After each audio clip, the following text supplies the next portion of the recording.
Hello दोस्तों। वैसे तो एलिजाबेथन एज के तुरंत बाद जैकोबियन एज आती है, बट जैकोबियन एज इतनी इंपॉर्टेंट है नहीं, तो हम सीधे ही प्यूरिटन एज पर कंसंट्रेट करेंगे, जिसकी टाइमलाइन है 1620 से लेकर 1660 तक। और इस एज में मेनली मिल्टन एक प्रोमिनेंट राइटर थे, मेजर राइटर थे। इसी वजह से इस एज को एज ऑफ मिल्टन के नाम से जाना जाता है। दोस्तों, प्यूरिटन यानी ऐसे प्रोटेस्टेंट क्रिश्चियन का ग्रुप जिसने 16th सेंचुरी में सिर्फ और सिर्फ धर्म या रिलीजियन एक्टिविटीज़ को ही बढ़ावा दिया है। प्यूरिटन ये वर्ड का मतलब ही होता है एकदम शुद्ध या प्योर। दोस्तों, हिस्टोरिकल बैकग्राउंड की अगर बात करें, क्वीन एलिजाबेथ के एक रिलेटिव जेम्स फर्स्ट को शासन मिलता है। देखिए, एलिजाबेथ ने सबको फ्रीडम दी रखी थी, लेकिन इस एज में लोगों ने मांग की डेमोक्रेसी की, यानी प्रजासत्ताक की, जिसमें हमें खुद डिसीजन लेने की फ्रीडम मिलती है। इस एज में लोगों पर सभी पाबंदियां लगा दी गई, जैसे कि सभी राइटर्स और पोएट सिर्फ और सिर्फ रिलीजियस थीम पर लिखेंगे, जिसलिए जॉन डन और मिल्टन की वर्क्स में रिलीजियस इन्फ्लुएंस देखने को मिलता है।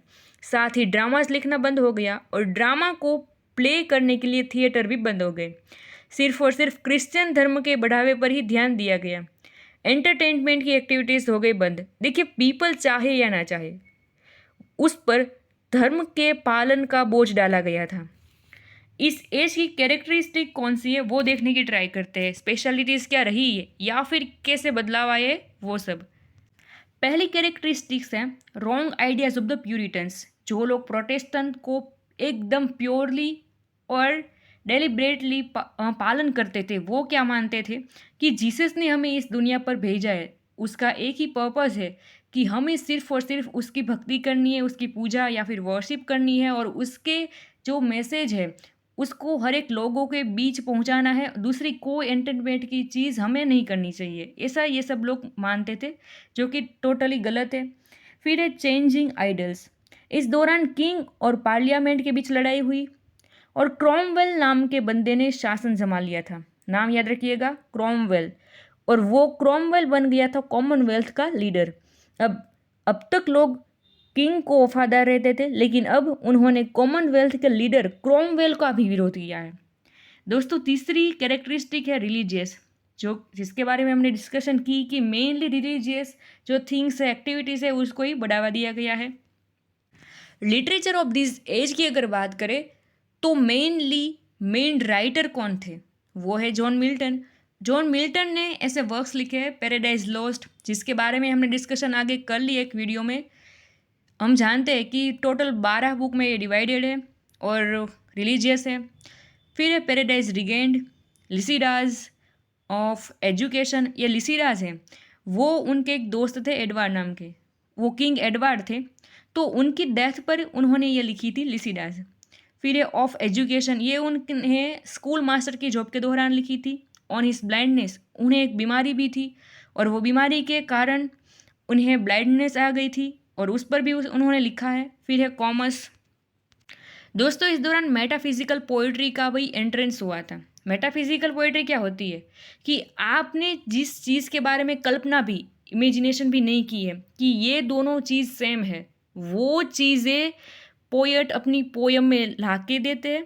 फिर हमें दिखाते हैं कि कैसे ये दोनों चीज़ें सेम हैं, हालांकि होती नहीं है, बट वो इतने होशियार थे, क्लेवर थे और इतने पढ़े हुए थे कि ऐसी ऐसी चीज़, ऐसे एलिमेंट, जैसे कि फ़िश को अपनी बिलौट के साथ कंपेयर करते हैं, फिर मकड़ी को अपनी लाइफ के साथ कंपेयर करते हैं। तो जो चीज़ें हमने इससे पहले कभी सुनी भी नहीं है कि ये सेम है, वो चीज़ें वो एकदम सिमिली के साथ पोयम में प्रेजेंट करते हैं कि एकदम से हमें लगता है कि हम किस दुनिया में आ गए हैं।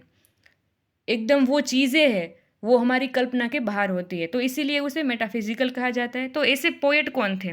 मेनली ऐसे पोएट थे जॉन डन, जिसे मेटाफिजिकल पोएट्री का एक सबसे अच्छा पोएट माना जाता है। दोस्तों, इसके अलावा हेनरी वुगान, एंड्रयू मार्वेल और जॉर्ज हर्बर्ट ने भी लिखी थी, और इसके अलावा भी कई राइटर्स ने ये पोएट्री लिखी थी, बट वो इतनी इंपॉर्टेंस है नहीं, उनके वर्क्स इतने फेमस है नहीं। जॉन डन के फेमस वर्क्स यहाँ ये रहे, द गुड मोरो, द सनराइजिंग, द एनिवर्सरी, ये इनके फेमस वर्क्स हैं। ये है एंड्रयू मार्वेल, जो कि उस टाइम पर सॉन्गस्टर थे, और उन्होंने मेटाफिजिकल पोएट्री ये लिखी है, the coronet, Bermudas, the definition of love, to his coy mistress, ये सभी उनकी मोस्ट फेमस वर्क्स हैं। इसके अलावा उन्होंने लिखी है बट इतनी फेमस नहीं है जितनी ये चारों है। फिर ये हेनरी वुगान की ये पहली पोयम द रिट्रीट, जिसके ऊपर कई सारे राइटर्स हैं, उन्होंने क्रिटिसिज्म भी किया है। साथ ही ये रिट्रीट है, उसके बारे में हमने डिस्कशन आगे की है कि चाइल्डहुड को वापस पाने की एक इच्छा है हेनरी वुगान को, इसीलिए ये पोयम वो लिखते हैं।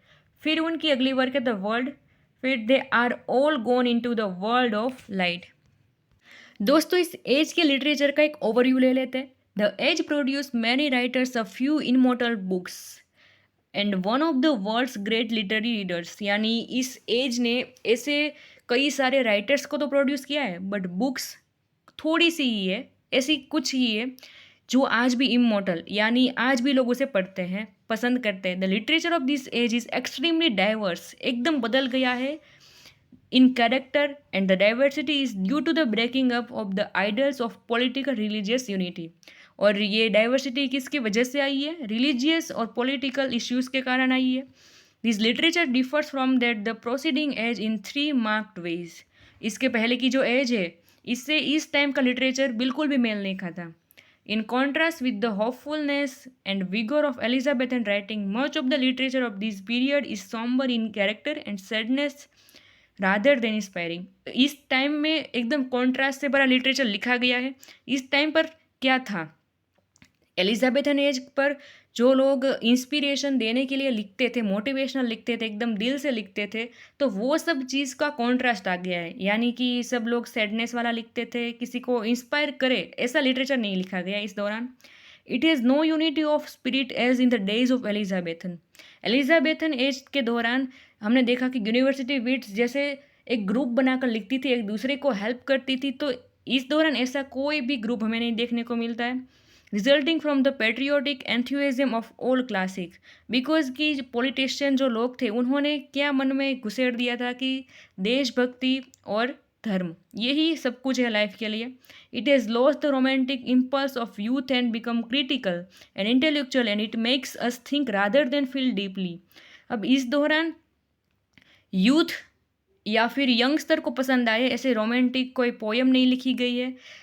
इसकी वजह एक है कि पॉलिटिकल और जो किंग है उनके बीच तो हमेशा डिस्प्यूट हुए हैं, तो इसीलिए लोगों के दिमाग पर अच्छी असर हुई ही नहीं है। और साथ ही अगर हम देखते हैं रोमांटिक पोयम नहीं लिखी गई तो किस तरह की लिखी गई है? क्रिटिकल, यानी किसी को कमेंट करे, कोई अगर लिखता है, जैसे कोई पोयम लिखी है देश के ऊपर, तो कोई उस पर क्रिटिसिज्म करता है कि हमारे देश में तो ये है नहीं, तो तुमने क्यों लिखा है। फिर इंटेलेक्चुअल, किसी ने बताया कि हमारे साथ ऐसा होता है, ये फीलिंग हमें नहीं आनी चाहिए, तो कोई क्रिटिसिज्म करता है कि तुमने झूठ कहा है। तो ऐसे क्रिटिसिज्म हुए हैं intellectually, and it makes us think rather than feel deeply. हमें एकदम एक ऐसी दुनिया में ले जाते हैं जहाँ हमने सोचने पर वो मजबूर कर देते हैं, हमें कोई डीप फीलिंग वो देते हैं नहीं। गाइज़, ये वीडियो ही खत्म होता है। अगर आपको इसका एक्सप्लेनेशन अच्छा लगा हो तो वीडियो को लाइक और शेयर कीजिए और चैनल को सब्सक्राइब कर दीजिएगा। Thank you.